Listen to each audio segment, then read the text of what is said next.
네. 다음에 이제 군집 분석에 대해서 한번 살펴보겠습니다. 군집 분석이 되는데요. 이제 군집 분석이라는 것은 클러스터 어널리시스라고 해서 변수들을 묶는 게 아니라 응답자를 묶습니다. 뭐라고요? 변수들을 묶는 게 아니라 응답자를 묶어요. 응답자를.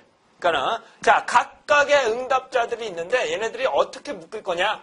얘네들끼리 정말로 그룹핑이 따로 될 수 있느냐? 이런 것들을 뭐라고 한다고요? 군집 분석이라고 합니다. 여러분들 군집 저 한번 또 생각나는 거 없으세요? 확률에서 확률 주셔서 집락.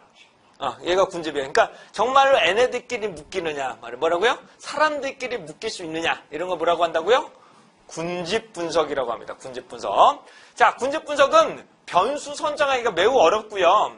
무의미한 변수를 제외하기가 상당히 어려워요.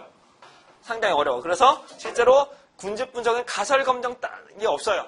가설 검정 자체가 없어. 그래서 얘가 군집 분석 자체가 출제될 가능성이 그렇게 높진 않습니다. 하지만 사람들끼리의 시장 세분화를 위해서는 이렇게 군집 분석을 실제로 많이 쓰기도 합니다.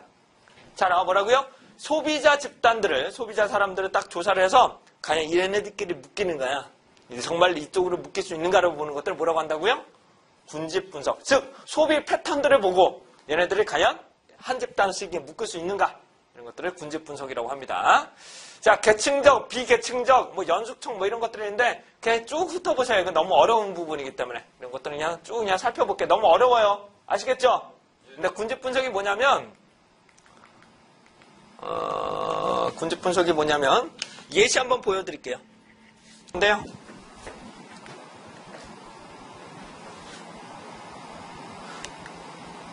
자, 변수들을 집어넣습니다. 계층적, 즉 사람들의 변수, 성별, 연령, 인력 이런 것들을 이런 애들 가지고 저는 묶일 수 있느냐 없느냐를 해보는 거예요. 이해되시겠어요? 양적이건 질적인 상관없이 뭐라고요? 성별 넘어고 연령대도 넘어고 결혼 유무 이런 것들을 가지고 딱 때려놓으면 이렇게 그룹핑이 이렇게 돼요. 응답자끼리 이렇게 묶이면서 얘네들끼리 몇 개까지 묶을 수 있겠는가? 이제 31번부터 27번 응답자를 하나로 볼 수 있겠구나.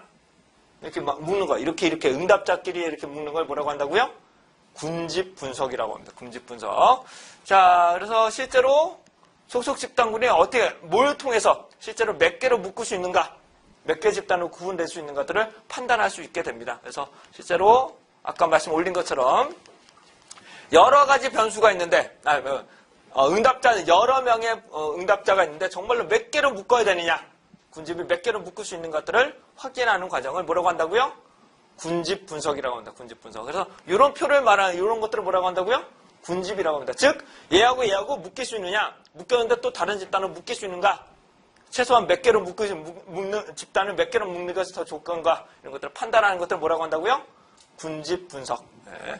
자, 표를 보시게 되면 몇 개로 묶일 건가 이렇게 보시면은 6개, 얘는 5개, 이건 4개, 이렇게 3개로, 2개 이렇게 묶여봤어요.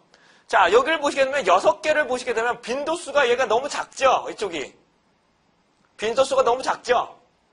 그러니까 다시 여기 한 개, 첫 번째 A, B, C, D, E, F 6개의 집단을 묶어버리면 뭐라고요? 6번째 집단은 2명밖에 안 묶이는 거야. 그래서 좀 높여볼게요. 그래도 2개, 3개가 있기 때문에 대표성이 좀 떨어지겠죠. 야, 요 정도면 그럭저럭. 그 다음에 3개로 묶으면 어떻게 될까요? 첫 번째 집단이 너무 많은 거 아니에요? 3개 얘는 너무 많지 않아요? 이쪽은 많이 밀렸고 2개는 너무 쏠림 현상이어서 3개 또는 4개.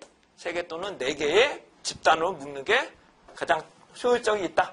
이렇게 보시는데 실제로 이 정도까지는 나올지 안 나올지는 모르겠어요. 그러니까 정말 어려운 수준이기 때문에 이 정도가 어떻게 나올지는 잘 모르겠습니다.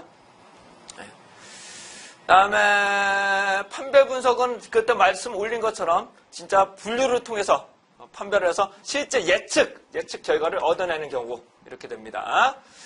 그래서 모두 투입하는 방법, 유의한 변수들 막 끄집어내는 방법. 아까처럼 뭐라고요? 실제 입력값을 계속 집어넣는 거예요. 그쵸? 실제 입력값을 계속 넣는 거예요. 그래서 실제로 어디로 많이 갈까요? 이 값은 정상으로 갈까요? 환자로 갈까요? 만약에 정상군이냐, 담당 결성이냐 이런 것들을 변수를 가지고 해봤더니 변수 기울기, 즉 개수들이 이렇게 나타나죠. 값들이 이렇게 나요. 그래서 실제로 이렇게 데이터가 있다면 뭐라고요? 30대이고 체질량이 26이고 뭐 콜레스테롤이 160이고 고단백이 53일 게 어디로 가야 돼? 정상군이냐? 환자군이냐? 이렇게 구분하기 위해서 이렇게 곱하기를 하게 됩니다. 그 결과 정상군과 담낭 결석이 있는데 어디로 가는 거예요? 어떤 게 값이 더 큰 건가요? 어떤 게 더 값이 더 큰 거예요? 정상이 더 큰 거죠? 정상의 값이 더 큰 거죠? 그러면 이 값을 가지고 있는 사람들은 정상으로 간다. 뭐라고요? 이 값을 가지고 있는 사람들은 정상으로 갈 가능성이 있다. 이렇게 나타나 보시면 되겠습니다. 판별해야 된다. 이렇게 보시면 됩니다.